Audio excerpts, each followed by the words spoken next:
Subhanallah. Allah. Ya Allah. Allah. Allahu Akbar. Allah.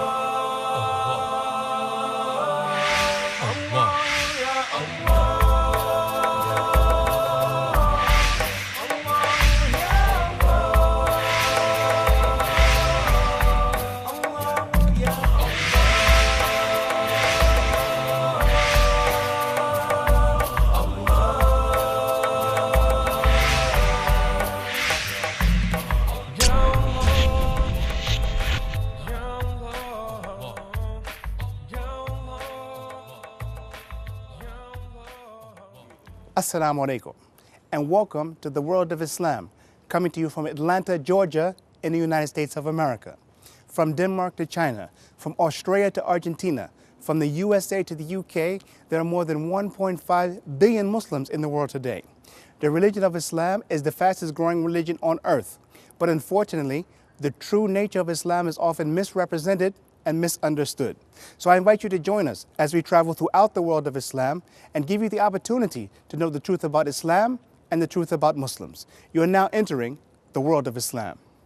And I'm joined by one of my brothers in Islam, Brother Bilal Mahmoud. Assalamu alaikum. Wa alaikum assalam. And thank you for agreeing to sit and participate in this program about Islam in America. Akhi, as we begin, I'd just like you to tell us a bit about yourself and your background and how you came to Islam. I was born in Richmond, Virginia.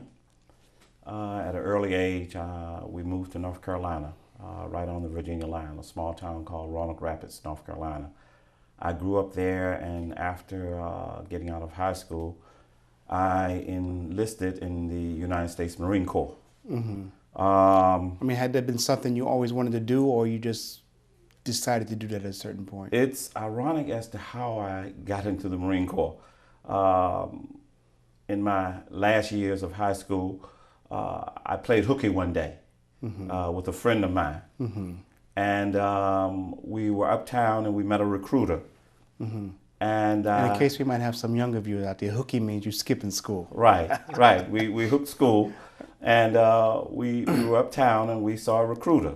Mm-hmm. And I guess to him, we looked like fresh meat. Mm-hmm. So he pulled us in and he gave us the spiel on going into the Marine Corps. And I saw the brochures and they had a very nice uniform. Mm-hmm. And I told my friend, I said, well, since we're buddies, why don't we go into the Marine Corps together? But let me ask you, what was the world like? What was going on in those days when you were thinking about joining the Marine Corps? Vietnam was in full swing. I mean, it was right after the Tet of 1968. So even in our small town, body bags were coming back. But so when you saw this Marine recruiter, didn't that enter your mind that if you join the Marines, they're going to send you to Vietnam? With youth comes naivete. Right. And I have to confess, I was a naive youth. Mm-hmm. And I thought, as most youth think, that I was invincible. Mm-hmm. So, and it never even occurred to me. But the main thing was that I wanted to do this enlistment with my friend. Mm-hmm. So the two of us agreed to enlist in this thing with a delayed entry program. And my friend didn't pass the exam. Mm-hmm. And I passed the exam. Mm-hmm. And once I had signed on the line, then it was a matter of honoring the contract. Mm-hmm. So there I was confronted with the 3-year contract of going to the Marine Corps. After I got out of basic training, I went into what they call a special ops unit, which was a reconnaissance unit. Mm-hmm. And I stayed with them for about a year, getting specialized training. And after that year, I got orders to Vietnam. Mm-hmm.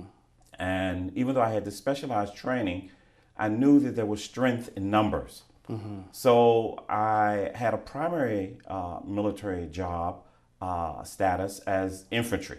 Mm-hmm. So I said, okay, in a reconnaissance team, only 6 men go out. Mm-hmm. If 6 men die out of 6 men, everybody's gone. Mm-hmm.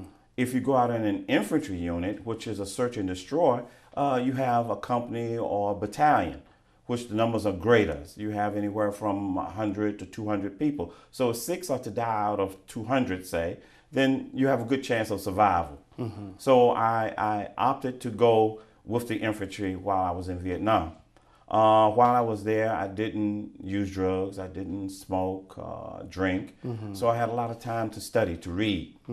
And But up to that point, when you were in Vietnam, I mean, from your upbringing, did you grow up with certain religious values and moral values from your family?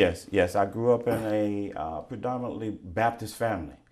And we went to church every Sunday. I was very active in the Sunday school. But there was one thing that I always questioned, was the concept of the Trinity. I could never understand why 1 + 1 + 1 was 1. So even as a youth, this was a big question for me. So once I went to Vietnam, I started to read. And during that time, not only was there turbulence in terms of the war, but there was a certain awakening in the African American community across the country with regard to our African identity. Okay, now you said you started to read. What were some of the things you read at that time? Some of the things that I read were Pan-Africanist materials, such as, you would ask this, the works of Kwame Nkrumah, who was the first president of Ghana, before the Mayflower, the autobiography of Malcolm X. Okay, so these were things that played a very important role in my initial understanding of Pan-Africanism and the relationship between Africans and Islam. And in studying the African history, we came to understand that many of the slaves that were brought to America were Muslim.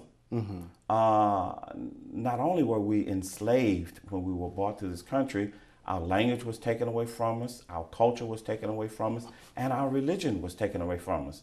So in aspiring to reconnect and to identify with my African ancestors, it became inevitable that I would have to at least investigate Islam closer when I returned home.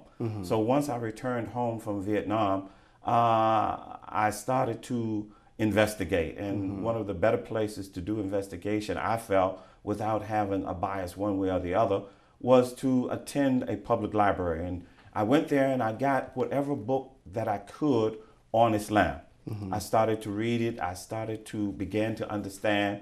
And initially at that time, back in the 70s, there were not that many people as what we used to call Orthodox Muslim or Sunni Muslim. Most of the people that were said to be practicing Islam were identified as Black Muslim. I attended their place on several occasions, but I came to realize that there was something missing. Okay, when we're talking about the obedience, we're talking about the submission to the Creator.